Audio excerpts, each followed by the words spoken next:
I've had a subscriber request to do a video about when and how to prepare the chalice at Mass.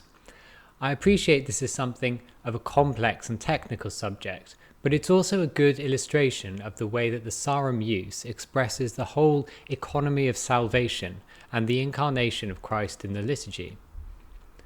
One of the things that strikes people most as distinct about the Sarum use is the way that the whole space of the church is utilized during the Mass. In this respect, the Rite shares a lot in common with the uses of our Eastern brothers. The church is divided into two clearly distinguishable spaces, the nave and the chancel, and throughout the service, things are moved around until the climax of everything at the communion.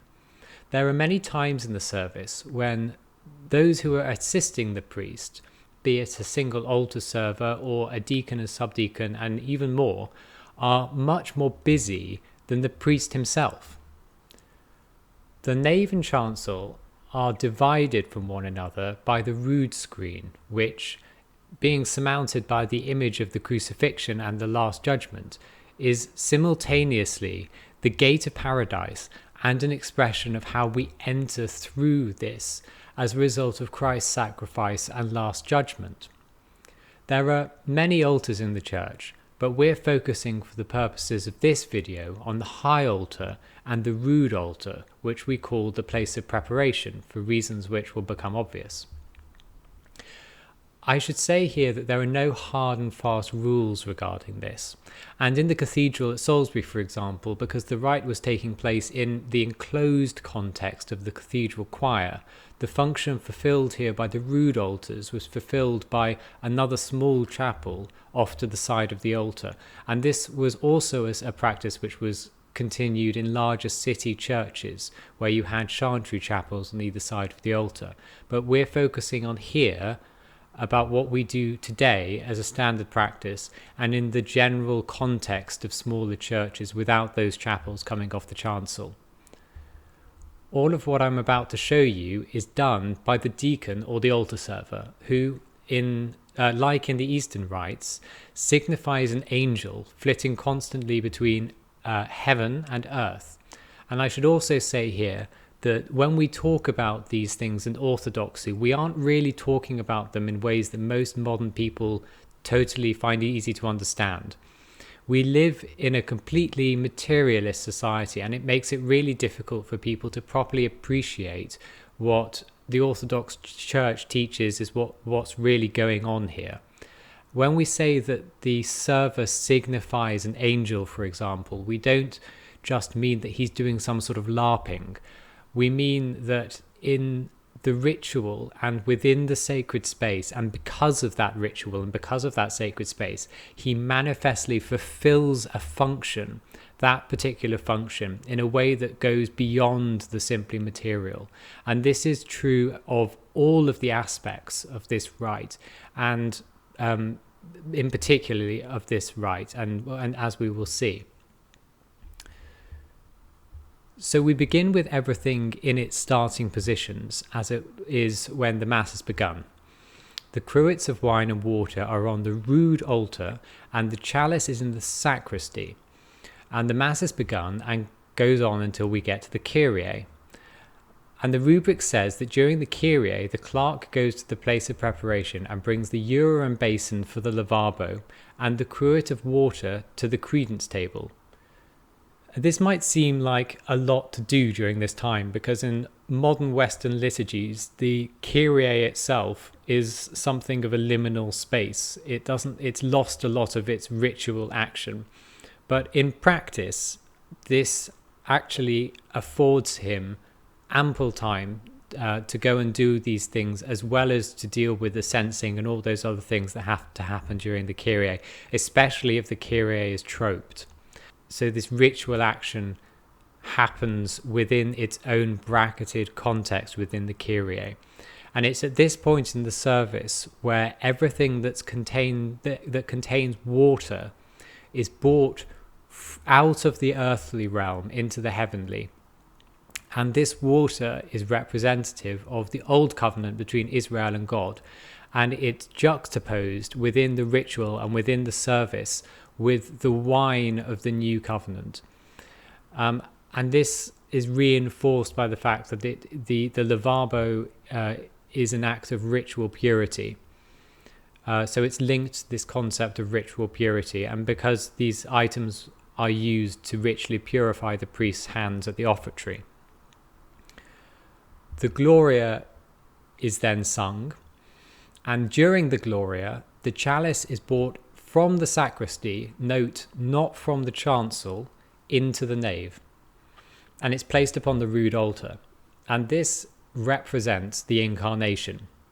The chalice will become the vessel which contains the actual blood of Christ, and as such it signifies in a mystic way his fleshly body as that container. And it's therefore appropriate that this comes out from the fleshly essence of it, comes out from the non-existence of the liminal space of the sacristy into being, as it were, into ritual being within the world in the nave, at the point where those words which were spoken by the angel to the shepherds are sung, "Glory be to God on high, and in earth peace, goodwill towards men." So then we progress with the collect and the epistle. And following the gradual, the clerk at the altar, he presents the cruet of water to the priest and says, "Bless." And the priest responds, "The Lord, by him be it blessed, out of whose side came forth blood and water, in the name of the Father and of the Son and of the Holy Ghost. Amen." And he blesses it. The priest then begins with the Alleluia, and the choir then begins with the Alleluia. And this is why within the Sarum use, the Alleluia isn't framed as being simply a verse on the gradual, which it actually properly is. And in some missals you will still see that. And the rubric says that during this, the clerk shall take the cruet of water to the place of preparation, and there mix the wine and water in the chalice, and put a host upon the paten and veil them. And this signifies, along with this Alleluia chant, the coming of age of Christ and his baptism, where the Spirit descends upon him. And this is shown here by the infusion of wine and water with the newly sanctified water. And he prepares for his earthly mission. And that earthly mission is carried out in the world here in this ritual context, directly following this, or following the sequence, by the reading of the gospel by the priest in the pulpit in the nave.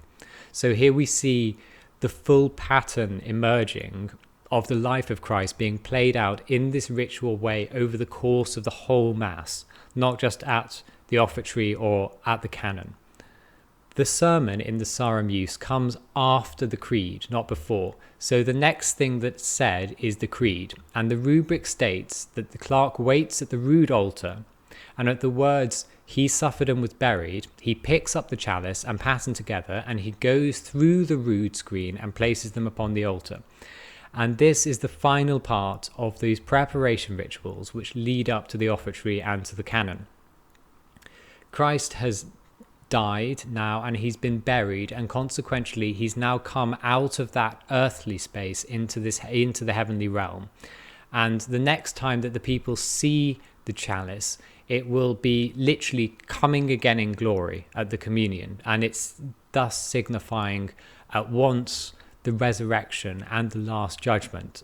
So through the administration of communion, grafting them into Christ's own body and assuming them at that moment of his ritual resurrection with him into the resurrection of the heavenly kingdom, which is signified by their own crossing over that threshold of the rood screen into the heavenly kingdom of the chancel. This is a really sketchy outline of only one small part of the Sarum use, but I should also say that this isn't the only job of the clerk during this time. He's a very busy man, but it should give you some idea of the sort of liturgical rite that we're dealing with here. There is an alternate practice which developed a little bit later on, when you started to get what were later referred to as low masses, these sort of proto-private low masses, where the chalice is prepared before the liturgy in the sacristy and brought to the altar by the priest at the beginning of Mass. And we see this happening in some woodcuts of the High Medieval period. Or alternatively, I've seen rubrics which suggest that in common with the Roman rite, the wine and the water is mixed in the chalice at the beginning of the offertory. However, neither of these are appropriate or fit particularly well with the actual rubrical instruction for the proper conduct of a public service, where the ritual action of the clerk and the distinction of the spiritual spaces at play are of really central importance to the whole essence of the rite.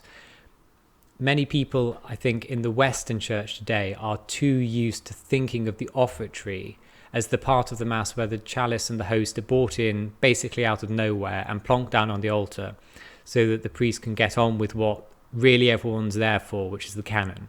But this isn't how the Sarum use intends for this to work. And in this respect, I think it's interesting because the Sarum ritual is much closer here to the Eastern liturgies than to many Western liturgies that we see today. Thanks for watching. If you like what we're doing, or if you want to help support our mission, please don't forget to like and subscribe. I hope to see you again soon. Benedicat vos, omnipotens Deus, Pater et Filius et Spiritus Sanctus. Amen.